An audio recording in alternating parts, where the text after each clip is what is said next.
84 વૈષ્ણવ 252 ની વાર્તા વાંચો તો તમને એવા સંજોગોમાં સેવા થયેલી લાગશે. તમને એમ થાય કે જો આ કરી શકે તો હું તો કરી જ શકું. પણ અત્યારના વૈભવને જોઈને એને નકલ કરવા જશો તો સેવાથી વંચિત રહી જશો. કોઈ એવો વૈષ્ણવ નથી જે ઘરે સેવા ન કરી શકે. બસ વ્યક્તિગત એકવાર વલ્લભકુલ સાથે મળો, જીજીની પાસે બેસો કે આવા સંજોગો છે, મારે તો કરવી છે સેવા, રસ્તો બતાવો. હું ગેરંટી આપું છું ચોક્કસ બતાવશે. થઈ જ શકે, દરેક રસ્તાઓ છે.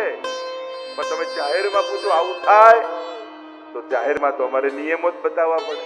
કારણ કે એકને છૂટ આપો તો બીજા 100 છૂટ લઈ લે. અમુક વસ્તુ વ્યક્તિગત મળીને પૂછ્યું કે મારી બહુ ઈચ્છા છે કે હું સેવા કરું, પણ આટલા વિપરીત સંજોગો છે, મને રસ્તો બતાવો ને કેમ કરી શકું. ચોક્કસ બતાવશો, છે જ રસ્તા. ગામમાં એક જ માજી, એક જ વૈષ્ણવ રહેતા. વિચાર કરો, કોઈ નતું તો શું કરતા હશે? ઠાકોરજીને અડચણ આવે, પેલું આવે, ક્યાં પધરાવતા હશે? રસ્તાઓ બધાના હોય. બસ સેવાને એટલી સરળ કરો કે જીવ માત્ર સાધારણમાં સાધારણ, નિષ્કંચનમાં નિષ્કંચન વૈષ્ણવ એવા ગૌરવ સાથે ફરી શકે. મારે ત્યાં લક્ષ્મી નથી, પણ લક્ષ્મીનો નાથ મારા ઘરે બિરાજે. એ વાતનું એને ગૌરવ હોય કે મહાપ્રભુજી એવી કૃપા કરી, મારા કર્મો એવા હતા કે લક્ષ્મી તો ના આવી શકી, પણ મારા પર કૃપા એવી હતી કે લક્ષ્મીનો નાથ મારા ઘરે આવીને બિરાજ્યો છે. એ વાતનું સૌભાગ્ય લઈને તમે ફરી શકો. તો સૌથી પહેલા સેવાને અઘરી ન બનાવો, બીજું સેવાને મોંઘી ન બનાવો. અરે ચાંદીની જારી તો જોઈએ જ, ચાંદીનો બંટો તો જોઈએ જ, આટલા તો સોનાના શિંગાર હોવા જ જોઈએ. આવું કરશો ને તો મારા સાધારણ વૈષ્ણવ ડરી જશે. મહાપ્રભુજીનો માર્ગ આવો નથી. મહાપ્રભુજી તો સ્ત્રી શુદ્રાદુ ક્ષમા. કેવા કેવા જે જીવ જાતિ હોય કોઈ રે તેને તત્ક્ષણ સર્વે સુખ હોય રે, જેને શ્રી વિઠ્ઠલનાથ વિચારે રે તેને પ્રગટ પદાર્થ ચારે રે. કેવા કેવા જીવો ઉપર કૃપા કરી. મને તો ઘણી વાર એમ થાય કે આ 84-252 ના જેવા જીવો હતા.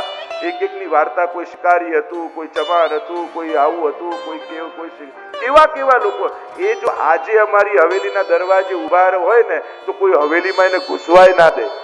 અને અમારા ગુસાઈજીને મહાપ્રભુજી દરવાજે દોડ્યા ને એમને ગળે લગાડ્યા છે. એટલો ફરક છે એ સમયમાં અને આજના સમય. હવે કદાચ એ સમય છે કે જેમ મહાપ્રભુજી ને ગુસાઈજી એમના સુધી પહોંચીને એમને ગળે લગાડ્યા છે, એમને સ્વીકાર્યા છે. અને આજે અમે એવા બંધાઈ ગયા છે કે એવા લોકોને કોઈ હવેલીના દરવાજાની અંદર નથી ઘૂસવા દેતું. જો પુષ્ટિ માર્ગ આવું અવસ્થામાં પહોંચે અને આપણને વૈભવ દેખાતું હોય તો એ વિકાસ નથી, પણ ક્યાંક પતન જ છે. કારણ કે વૈભવ વધાર્યો, સ્વીકાર ન વધાર્યો. દિલ જો મોટું નહીં કરીએ, લોકોને અપનાવીશું નહીં, સ્વીકારીશું નહીં, એના સુધી ઠાકોરજીને પહોંચાડીશું નહીં, તો ક્યાંક મહાપ્રભુજી પ્રસન્ન નહીં થાય. વલ્લભ કુલથી ત્યારે જ વલ્લભ પ્રસન્ન થશે કે તે કેટલાના ઘરે ઠાકોરજીને પધરાવ્યા.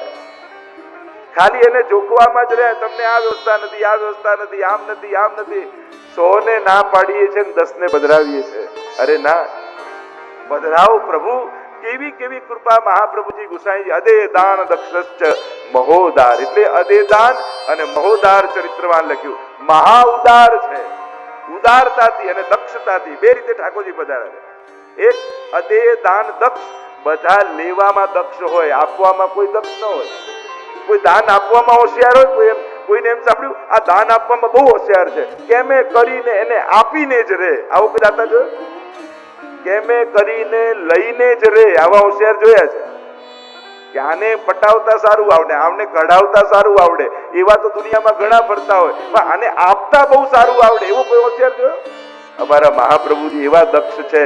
તમે ગમે તેટલી ના પાડો, આમાં તો સંજોગ નથી, સેવા નહીં થાય, આવા સંજોગ નથી, આવી સામગ્રી નથી, આવા શિંગાર નથી, છતાંય રસ્તો કાઢી ઠાકોરજી તમને પધરાવી જ દે. એવા શ્રી મહાપ્રભુજી દક્ષ છે. અદેહ તો છે પણ દક્ષ છે. ન આપી શકે એવું આપનારા છે, પણ આપનારામાં પણ હોશિયાર. અને પાછા કેવા છે? મહોદાર, મહા ઉદાર. એનાથી મોટો મહા ઉદાર, એમના જેવો દાતા કોઈ નથી. કારણ એક દાતા હોય, એક ઉદાર દાતા હોય, એક મહા ઉદાર દાતા હોય. એ ઘણું બધું રાખી થોડું ઘણું આપે. જે ઉદાર દાતા હોય એ ઘણું બધું આપીને થોડું ઘણું રાખે. પણ જે મહા ઉદાર હોય એ તો પોતાનું સર્વસ્વ આપીને રાજી થાય. મહાપ્રભુજી મહાઉદાર છે અને એમનું સર્વસ્વ એ શ્રીનાથજી છે અને પોતાનું સર્વસ્વ પોતાના વૈષ્ણવોને આપી દીધું. અને એટલા માટે પુષ્ટિ માર્ગને અઘરો ન બનાવો અને પુષ્ટિ માર્ગને મોંઘો ન બનાવો. સાધારણમાં સાધારણ વૈષ્ણવ, તું એક અષ્ટાક્ષરની માળા કર, તું વસ્ત્રજીની સેવા એમ કર, મારા ત્યાંથી વસ્ત્રજી પધરાઈ જાય, તું એમને અત્તર સમર્પિત કરજે, ભોગ ધરજે, રસ્તો બતાવો, ઉપાય બતાવો, કેમ કરીને વૈષ્ણવ ઠાકોરજી સાથે જોડાય, એમાં જ મહાપ્રભુજીની પ્રસન્નતા છે. અને એ જ્યારે અમે લોકો કટિબદ્ધ થઈશું કે ના અમારે ઠાકોરજી ઘર સુધી, અને આજે ભગવત કૃપાથી દુનિયાભરમાં આ દેહને નિમિત્ત બનાવી ઠાકોરજીએ લાખો ઘરોમાં ઠાકોરજીને પધરાવ્યા. કેટલા ઘરોમાં અને યુવાનો સેવા કરે છે, જે અત્યારે ભણીને નીકળ્યા છે, જે ભણી રહ્યા છે, જે ભણી ગણી ડોક્ટર વકીલ થયા છે, જેને ટાઈમ જ નથી, એવા લોકો પણ સવારે 4 વાગે ઉઠી અમેરિકા જેવા દેશોમાં પણ સખડી ભોગ ધરીને 6 વાગે પોતાના ઓપરેશન થિયેટરોમાં જાય છે. એવા ડોક્ટરો છે, એવા લોયરો છે. આજે લોકો એમ માનતા કે ભણ્યા ગણ્યા ન હોય ને અભણ હોય એ જ સેવા કરે, મટી ગયું છે. ભણેલા ગણેલા વધારે સેવા કરતા થયા છે. એ આકર્ષણ ઊભું થયું છે. આજે ઓસ્ટ્રેલિયાના ગામથી લઈ અમેરિકાના ગામ સુધી ઠેર ઠેર ભગવત કૃપાથી હવેલીઓ, મંડળો, બાલશાળા, યુવા વર્ગો અને બધાનું એક જ નિમિત્ત કરી કેમ આ જીવ ઠાકોરજી તરફ જાય, બસ એ જ ઉદ્દેશ્ય સાથે આ યાત્રા ચાલી રહી છે. અને પ્રભુ એમાં જ્યારે સફળ કરે છે ત્યારે સફળતા જીવનની અનુભવાય છે કે આ વલ્લભ કુલમાં જન્મ લેવો ત્યારે જ સફળ થાય જ્યારે કોઈના જીવનમાં ઠાકોરજીનો પ્રવેશ કરાવી શકે. અને આ કાર્ય થઈ રહ્યું છે. આ કથાના માધ્યમથી વચનામૃત ઘણા તો મળ્યા ન હોય, પણ ટીવી, યુટ્યુબ એમાંથી વચનામૃતો સાંભળી અને હું તો કહું જ્યાં તમને નજીક પડે, જે વલ્લભકુલ નજીક પડે, મારી એ રાહ ન જોતા ત્યાં પુષ્ટાવી જ લેજો. બ્રહ્મસવન લેવાના હોય તો લઈ જ લેજો. નિયમો લેવાના હોય, જો હમણાં અધિક માસ આવે છે એટલે અધિક મહિનામાં બધું અધિક બેટીજી બિરાજમાન છે, એટલે બધાએ અધિક માસનો એવો સુંદર નિયમ લઈ કંઈક પ્રભુ માટે, કંઈક પાઠ માટે, કોઈક એવો વિશેષ ક્રમ કરજો. કારણ કે વૈષ્ણવ માટે તો આવતો અધિક માસ પણ કંઈક અધિક લઈને આવતો હોય છે.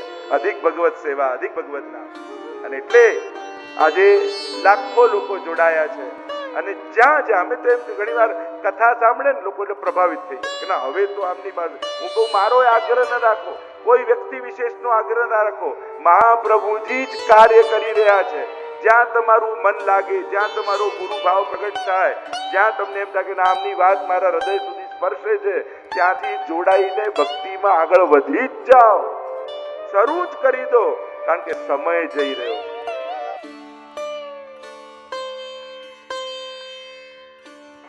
કથાયાત્રાનો આ દ્વિતીય દિવસ, ગઈકાલથી આપણી આ કથા ગંગાનો પ્રવાહ વહેવાનો પ્રારંભ થયો. અને આ કથા ગંગા એક અધ્યાયો ને સ્કંધોના ઘાટ પર થતી પોતાના ગંતવ્ય તરફ આગળ વધશે. જેતપુરના આંગણે સોજિત્રા પરિવારના મનોરથ સ્વરૂપે સ્વયં શ્રીનાથજી બાબા વાંગમય રૂપ ધારણ કરીને આપણા બધાના મધ્યમાં બિરાજમાન છે. સાક્ષાત નાથદ્વારામાં બિરાજતા એ જ શ્રીનાથજી બાબા ભાગવતના ગ્રંથ સ્વરૂપને ધારણ કરી અને આપણા સૌ પર કૃપા કરવા માટે પધાર્યા છે. મર્યાદા અને પુષ્ટિ ભક્તિનો ભેદ જ એ છે. મર્યાદા માર્ગમાં સાક્ષાત્કાર છે, પુષ્ટિ માર્ગમાં સ્વાનુભાવ છે. મર્યાદા માર્ગમાં ભગવાન જે સ્વરૂપે હોય એ જ સ્વરૂપે કૃપા કરે અને એ સ્વરૂપનો સાક્ષાત્કાર પણ ક્ષણિક હોય. પુષ્ટિ ભક્તિની વિશેષતા એ છે, આ કૃપા માર્ગની વિશેષતા એ છે, અહીંયા ભક્તનો જે ભાવ હોય એવું સ્વરૂપ ધારણ કરીને પ્રભુ પધારે છે અને એ સ્વરૂપે કૃપા કરે છે. સાક્ષાત્કાર ક્ષણિક છે, સ્વાનુભાવ શાશ્વત છે. ભક્તનો ભાવ થયો કે મારે યમુનાજી સ્વરૂપની કૃપા જોઈએ છે, તો એ જ ઠાકોરજી યમુનાજી સ્વરૂપ ધારણ કરે. ભક્તનો ભાવ થાય કે મારે ગિરિરાજજી સ્વરૂપની કૃપાનો અનુભવ કરવો છે, તો એ જ પ્રભુ ગિરિરાજજીનું સ્વરૂપ ધારણ કરે. ભક્તનો ભાવ થાય મારે શ્રી વલ્લભ સ્વરૂપની કૃપા ધારણ કરવી છે, પ્રાપ્ત કરવી છે, એ જ પ્રભુ શ્રી વલ્લભ રૂપ ધારણ કરીને પધારે. અને ભક્તને ભાવ થાય કે મારે ભાગવત સ્વરૂપ પર કૃપાનો અનુભવ કરવો છે, તો એ જ શ્રીનાથજી બાબા ભાગવતજીનું સ્વરૂપ ધારણ કરીને આપણા મધ્યમાં બિરાજી જાય. 7 દિવસ સુધી શ્રીનાથજી બાબા આપણા છે. એ જગુદ્ધારક રૂપે નાથદ્વારામાં ભલે બિરાજતો હોય, અહીંયા બેસેલા દરેક વૈષ્ણવ એવો ભાવ રાખો, આ શ્રીનાથજી બાબાએ ભાગવત રૂપ મારા માટે ધારણ કર્યું છે અને મારા પર કૃપા કરવા માટે અહીં પધાર્યા છે. કથા બેસાડે એનું તો સૌભાગ્ય છે જ, અને એના થકી બેસે, પણ ભાગવત ભગવાન બેઠા છે બધા માટે. એ જ્યારે કૃપા કરવા માટે બિરાજે છે ત્યારે સર્વ ઉપર સમાન રૂપે કૃપા કરે છે. એટલે અહીંયા બેસેલા દરેક વૈષ્ણવે ભાવ એવો રાખો, ભગવાન મારા માટે આવ્યા છે, આ કથા મારા માટે બેસી છે. આપણે મનોરથી રૂપે સંકલ્પિત થઈએ તો આપણું મહદ ભાગ્ય છે, પણ કથા મારા માટે બેસી છે એવો ભાવ મનોરથ મનમાં રાખી અને આપણે કથામાં બેસવું. કદાચ આપણા મનોરથ સ્વરૂપે ન પધાર્યા હોય, પણ મનોરથ તો મનમાં કરી શકાય ને કે ઠાકોરજી મારા માટે પધાર્યા છે, મારા પર કૃપા કરવા માટે પધાર્યા છે. જે શ્રીનાથજી બાબા દ્વાદશાંગ વહી પુરુષ, 12 અંગ વાળા, એ જ 12 સ્કંદ વાળા શ્રીમદ ભાગવત છે. મહાપ્રભુજીએ જે સમાનતાની આપણે ગઈકાલે વાત કરી હતી, શ્રીનાથજી બાબા નેત્ર સ્વરૂપે, આપણે નેત્રથી શ્રીનાથજી બાબાને નિરખીએ છીએ અને જે દર્શન શ્રીનાથજીના કરીએ છીએ એ જ ભાગવતજી રૂપે કર્ણ દ્વારા ભગવાન આપણા હૃદયમાં બિરાજે છે.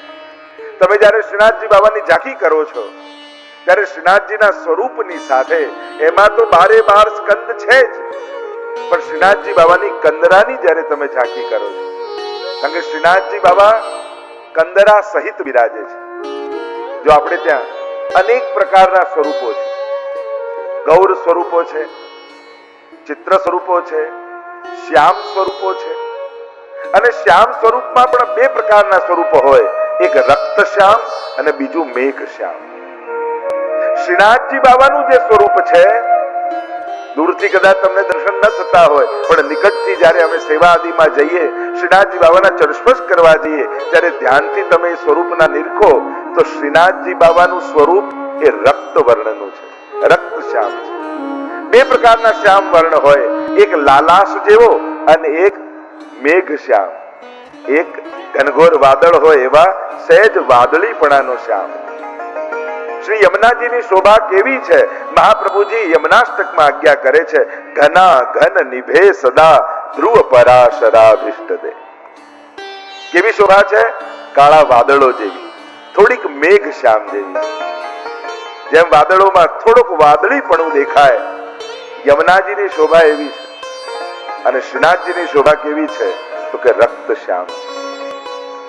તો શ્રીનાથજી બાબાના શ્રીઅંગમાં, અને એના પણ જુદા જુદા ભાવ છે, ત્યારે ચર્ચામાં નથી જતા. તો 12 અંગમાં તો શ્રીનાથજી બાબા ભાગવત રૂપે છે જ, પણ એમની કંદરાના જ્યારે દર્શન કરો, કંદરા સહિત શ્રીનાથજી બાબા બિરાજમાન છે.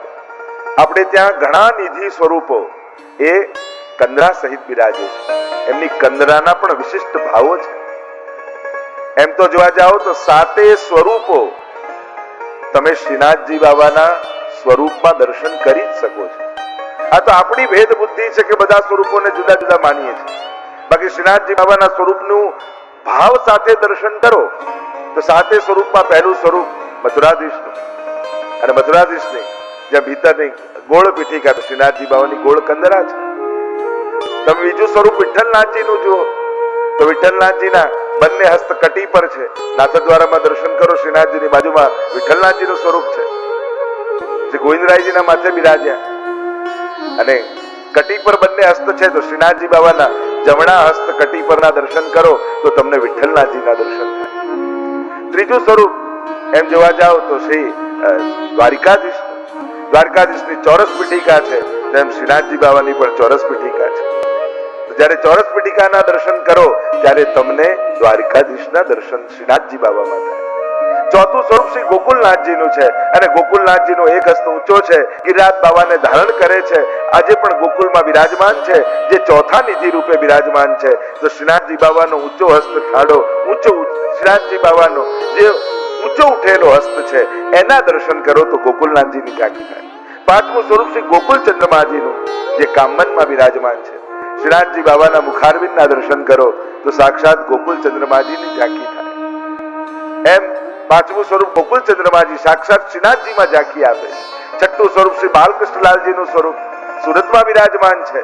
શ્રીનાથજી બાબાના ચિબુકના દર્શન કરો તો તમને બાલકૃષ્ણલાલજીની ઝાંખી થાય. એમ શ્રીનાથજીના એક સ્વરૂપના તમે ઝાંખી કરો. સાતમું સ્વરૂપ શ્રી મદન મોહનલાલજીનું બે સ્વામીજી સહિત બિરાજમાન છે કામબનમાં. તો શ્રીનાથજી બાબાના બે કુંડળ સહિત મુખારવિંદના દર્શન કરો તો મદન મોહનલાલજીની ઝાંખી થાય. તો આપણી દ્રષ્ટિએ જુદા જુદા સ્વરૂપો છે, પણ આ જુદા જુદા સ્વરૂપ નથી, લીલા ભેદ છે તો નિકુંજ નાયક શ્રીનાથજી બાબા છે. તો એમ જ શ્રીનાથજીના સ્વરૂપમાં ભાગવતજી છે તો શ્રીનાથજીની કંદરામાં પણ પ્રગટ ભાગવતજીના દર્શન થાય છે. તમે જ્યારે ભાવથી શ્રીનાથજીની કંદરાના દર્શન કરો એમાં અનેક પ્રકારના ચિહ્નો છે. એ એક ચિહ્ન ભાગવતજીના 12 સ્કંધો પ્રગટ સ્વરૂપે બિરાજે છે. તમે શ્રીનાથજી બાબાની કંદરામાં દર્શન કરશો તો બે ગાયના દર્શન થશે. એ છે પ્રથમ સ્કંદમાં જે સંવાદ આવે છે, બળદ રૂપે ધર્મ છે અને પૃથ્વી રૂપે ગાય છે. અને એનો જે સંવાદ આગળ જ્યારે આપણે દર્શન કરીશું તે બે ગાયના દર્શન કરો શ્રીનાથજીની કંદરામાં તો પ્રથમ સ્કંદના દર્શન તમને થાય, એનું ફળ તમને પ્રાપ્ત થાય.